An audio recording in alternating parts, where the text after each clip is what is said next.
Al-Wadud, kasih sayang, ya.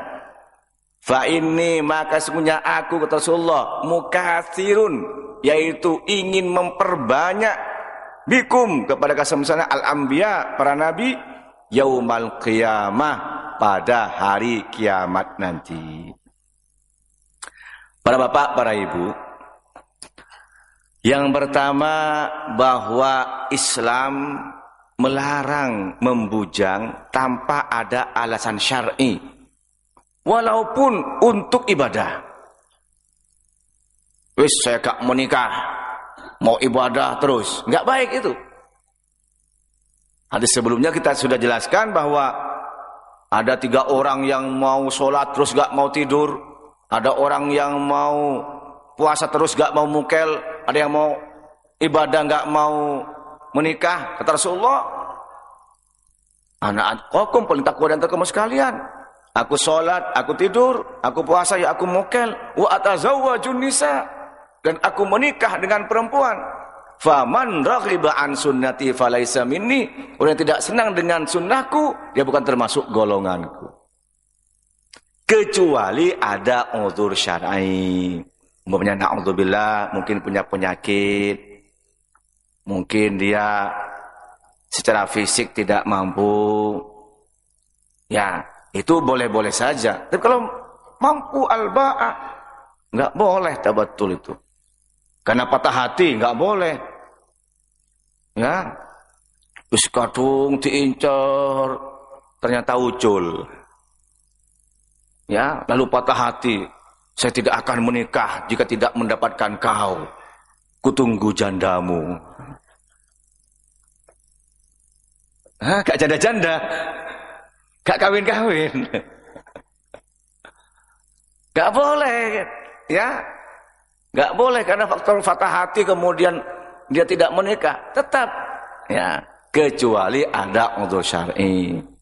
Atau maaf ya, memang ya mungkin gak jodoh, Bu.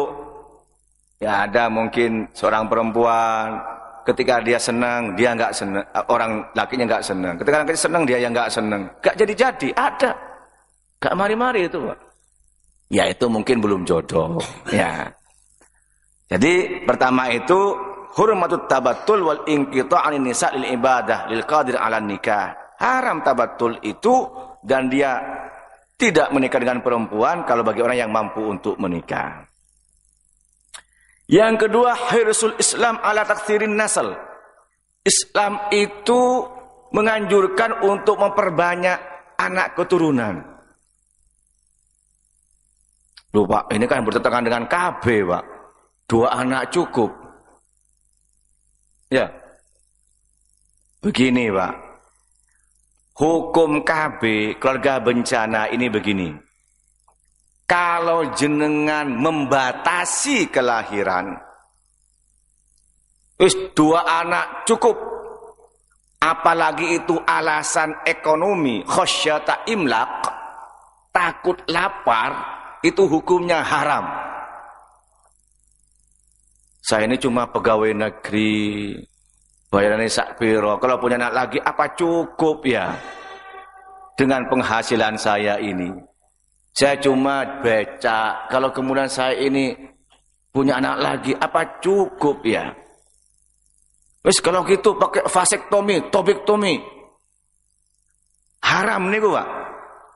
Dengan menghentikan kelahiran dan alasannya khosyata imlak, itu hukumnya haram. Baik itu fatwa MUI ataupun hasil bahsul masail, itu hukumnya haram, Pak. Kenapa?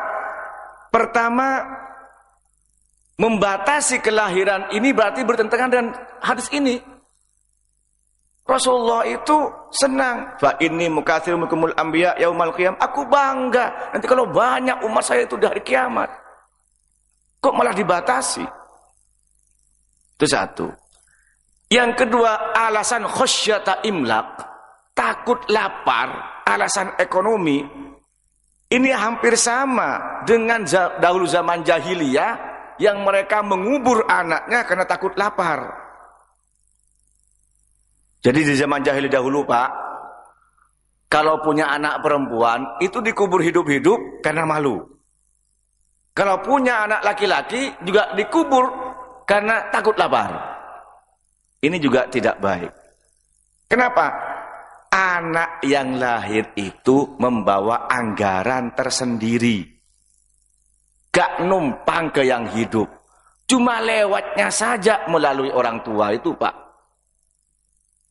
Mulai umur 4 bulan dalam kandungan, anak itu sudah ditentukan 4 perkara, Pak. Tentang ajalnya, kapan dia meninggal. Tentang jodohnya, dapat atau tidak. Kalau dapat dengan siapa, kapan, di mana. Tentang nasibnya, bahagia atau sengsara. Tentang rizkinya, banyak atau sedikit, gampang atau sulit. Jadi anak lahir itu sudah membawa anggaran dari Allah, Pak.